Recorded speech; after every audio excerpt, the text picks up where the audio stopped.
এখন আমরা 8 এর ক নাম্বার প্রশ্নটি দেখে নেব। বলা হচ্ছে p a এবং q b, c অর্থাৎ দুইটা সেট দেওয়া আছে।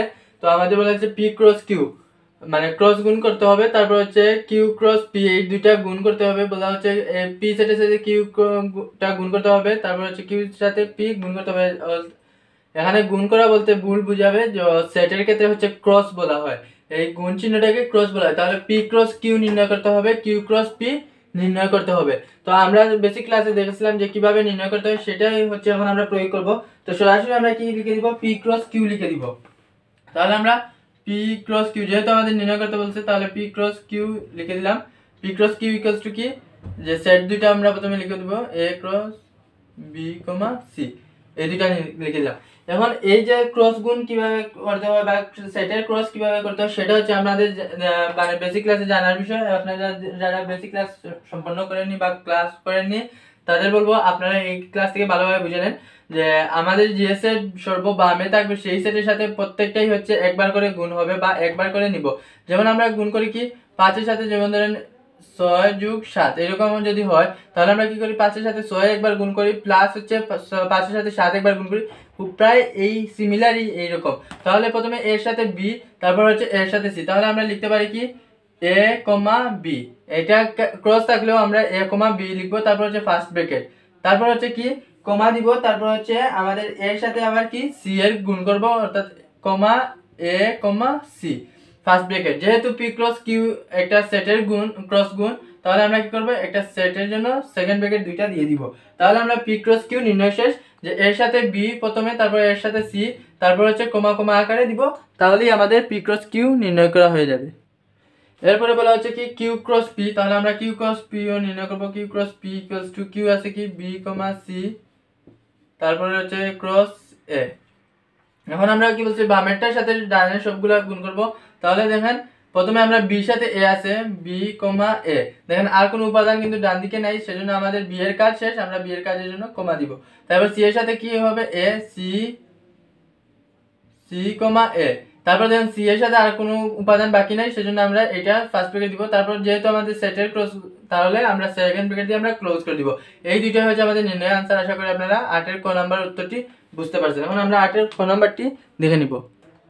তো এই প্রশ্নের কথা বলা হচ্ছে a = 3, 4, 5, b = 4, 5, 6, c = x, y হলে a intersection b cross c নির্ণয় করো।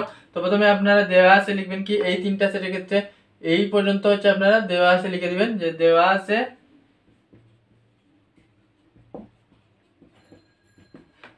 দিয়ে a, b এবং c এই তিনটা লিখে দিবেন। আর এই সাইড লেখা লাগবে না, দেওয়া আছে পরে শেষে। আমার যেহেতু সময় আপনাদের জন্য বেশি হয়ে যাবে, তাই এটা হচ্ছে শর্টকাটে বলে দিলাম যে a, b, c এটা দেওয়া আছে লিখতে হবে।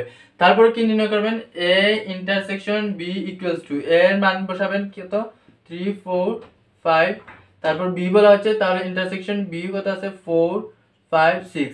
এখন আমরা মানে ইন্টারসেকশনের কাজ কি আমরা জানি। তো কাজের ক্ষেত্রে কি হচ্ছে, কমন সবগুলো নিয়ে যে সেট গঠিত হবে সেটাই হচ্ছে সেট বা এ ইন্টারসেকশন বি যেটাকে বলা হচ্ছে। তো আমরা কি করব, এ ইন্টারসেকশন বি কমন কোনগুলো আছে 3, 4, 5, এখানে 4, 5, 6, এর মধ্যে 4, 5 আর এই 4, 5 এর মধ্যে কমন আছে, তাহলে কমন গুলো নিয়েই হচ্ছে আমাদের সেট। তাহলে 4, 5 দিয়ে দিলাম এ ইন্টারসেকশন বি। তারপরে বলা হচ্ছে কি A intersection B cross C. তাহলে আমরা সুতরাং কি নির্ণয় করব, এখন যেহেতু এইটা বলা হচ্ছে a intersection b cross c, a intersection b cross c নির্ণয় করতে হবে। তাহলে a ইন্টারসেকশন b এর মান কত 4, 5, তারপর ক্রস হচ্ছে c এর মান বসাতে হবে x, y। তাহলে দেখেন এই দুইটার আমরা হচ্ছে ক্রস করতে হবে। তো ক্রস আমরা কিভাবে নির্ণয় করি, আমরা এর একটু আগে 8 এর ক নাম্বারে দেখেছি। তো আমরা এইটা আবার সেম করব। 4 এর সাথে এই দুইটা, তো 4x, তারপর হচ্ছে 4 এর সাথে y, 4y, তারপর হচ্ছে অবশ্যই কমা দিবেন, কিন্তু আপনারা কমা দিবেন, আবার ফার্স্ট ব্র্যাকেট দিবেন। আর যেহেতু এইটা একটা সেটের ক্রস, তাহলে আমরা সেট দিয়ে সেকেন্ড ব্র্যাকেট দিব। তারপর হচ্ছে 4 এর কাজ কিন্তু শেষ, 4 এর সাথে এই দুইটা শেষ হয়ে গেছে। এখন হচ্ছে 5 এর সাথে, তাহলে 5x, তাহলে হচ্ছে 5y। তাহলে দেখেন আর কোনো উপাদান 5 এর সাথে কিন্তু বাকি নাই, সেজন্য আমাদের ক্রস হচ্ছে, ক্রস করার পর যেগুলো পাবো এটা নিয়ে হচ্ছে সেটটা হবে। তাহলে এইটাই হবে আমাদের নির্ণয় আনসার। এটা নির্ণয় করে আনসার লিখে দিবেন, এটাই হচ্ছে আমাদের সমাধান। তো আশা করি আপনারা 8 এর খ নাম্বারটি বুঝতে পারছেন। তাহলে হচ্ছে আমরা 8 এর গ নাম্বার প্রশ্নটি এখন দেখে নিব।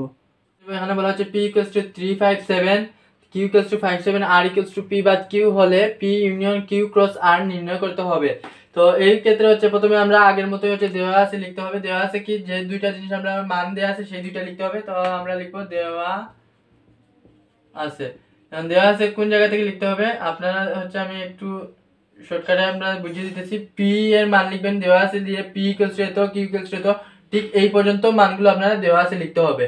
তো আমি এখানে হচ্ছে সময় লাগবে বেশি, সেই জন্য আমি হচ্ছে আপনারা শর্টকাটে দিয়ে দিতেছি, বুঝিয়ে দিতেছি। তো আপনারা পি আর কিউ এর মানটা লিখে দিবেন, তারপর আর নির্ণয় করতে হবে। তাহলে আর ইকুয়ালস টু কি পি বাদ Q, R equals to P বাদ কিউ। কারণ পি বাদ কিউ এর মান আমরা অবশ্যই জানি কিভাবে বাদ দিতে হয়, যে দুইটা সেটের কিভাবে বাদ দিতে হয়। তো পি বাদ কিউ আমরা প্রথমে পি সেটের উপাদান লিখবো 3 5 7 বাদ হচ্ছে কিউ সেটের উপাদান 5 7। পি বাদ কিউ আমরা কিভাবে নির্ণয় করি, যে পি সেটের উপাদান থেকে কিউ সেটের উপাদানগুলো সবগুলো বাদ দিয়ে দিব, তাহলে আমাদের যে উপাদান বাকি থাকবে সেটা হচ্ছে 3। দেখেন 5 আর 7 এই সেটে আছে, এই সেটের উপাদানগুলো বাদ দিব, তাহলে 5 7 বাদ দিয়ে যে উপাদান অবশিষ্ট থাকবে সেটাই হচ্ছে পি বাদ কিউ। পি বাদ কিউ পেয়ে গেছি আমরা 3। আচ্ছা, এখন হচ্ছে কি আমাদের নির্ণয় করতে হবে আবার পি ইউনিয়ন কিউ, কারণ এখানে পি ইউনিয়ন কিউ নির্ণয় করতে হবে। তাহলে পি ইউনিয়ন কিউ এর মান নির্ণয় করতে হবে, আমরা জানি অবশ্যই সংযোগ সেট কিভাবে নির্ণয় করতে হয়। তাহলে 3 5 7 ইউনিয়ন কিউ এর মান হচ্ছে 5 7। তাহলে এই দুটার ক্ষেত্রে হচ্ছে আমরা ইউনিয়ন কিভাবে বা সংযোগ সেট কিভাবে নির্ণয় করব, কমন আনকমন সকল উপাদান নিয়ে সংযোগ সেট গঠিত হয়। তাহলে কমন কোনগুলো আছে 5 আর 7 দুইটার ক্ষেত্রেই কমন, তাহলে দুইটা থেকে যে কোনো একটা নিতে হবে। তাহলে 3 নিলাম, 5 দুইটা আছে দুইটা থেকে একটা নিতে হবে, তারপর 7 দুইটা কমন আছে, কমন থেকে আমরা একটা নিব, 3 5 7। তাহলে আমাদের কিন্তু পি ইউনিয়ন কিউ নির্ণয় করা হয়ে গেছে, আবার পি বাদ কিউ নির্ণয় করা হয়েছে। তো এখন আমাদের যে মানটা নির্ণয় করতে হবে P union Q cross R, তাহলে আমরা লিখবো কি এখন P union Q cross R equals to, কারণ এটা নির্ণয় করতে হবে এই মানটা, এই মানের এখন মান বসাই দিব, আনসারটি চলে আসবে। তখন পি ইউনিয়ন কিউ এর মান কত পাইছি 3 5 7 3 5 7। তারপর হচ্ছে ক্রস আর এর মান কত 3 আছে, তাহলে আর এর মানটা আমরা 3 বসাইলাম। এখন হচ্ছে আমরা কিভাবে ক্রস করি, আমাদের সেটের ক্রস কিভাবে করতে হবে সেটা আমরা এর আগের ম্যাথগুলোতে দেখে আসছি, এখন আবার সেম ভাবে আমি সলভ করে দিতেছি। যেহেতু হচ্ছে 3 এর সাথে ডান সাইডের সকল উপাদান নিয়ে সেট করতে হবে, তাহলে 3 এর সাথে 3 হবে 3 3 অবশ্যই ফার্স্ট ব্র্যাকেট, তারপরে দেন ডান সাইডের কোনো উপাদান নাই, তাহলে 3 এর কাজ শেষ। এখন হচ্ছে আমরা 5 এর কাজ করব, 5 এর সাথে আবার 3 5 3, আর 5 এর সাথে দেখুন 3 এর পরে কোনো উপাদান নাই, যদি উপাদান থাকতো তাহলে 5 এর সাথে অন্যটা ক্রস করতে মানে করা লাগতো। তো আমরা হচ্ছে 5 এর সাথে শেষ কাজ, এখন হচ্ছে 7, তাহলে 7 3 7 এর সাথেও আমাদের কাজ শেষ। তারপর হচ্ছে যেহেতু আমাদের দুইটা সেটের ক্রস করতেছি সেজন্য আমরা সেকেন্ড ব্র্যাকেট দিয়ে দিব, শেষ আমাদের আনসার কিন্তু। তাহলে আমরা নির্ণয় করলাম পি ইউনিয়ন কিউ ক্রস আর, আমাদের নির্ণয় করার পর যেটা আনসার পাবো সেটাই হচ্ছে আমাদের নির্ণয় উত্তর। তো আশা করি আপনারা এই মেথডটি বুঝতে পারছেন, প্রশ্ন 8 এর গ, তাহলে এটাই হবে নির্ণয় আনসার, আমরা আনসার লিখে দিব। তো আশা করি আপনারা প্রশ্ন 8 পর্যন্ত বুঝতে পারছেন।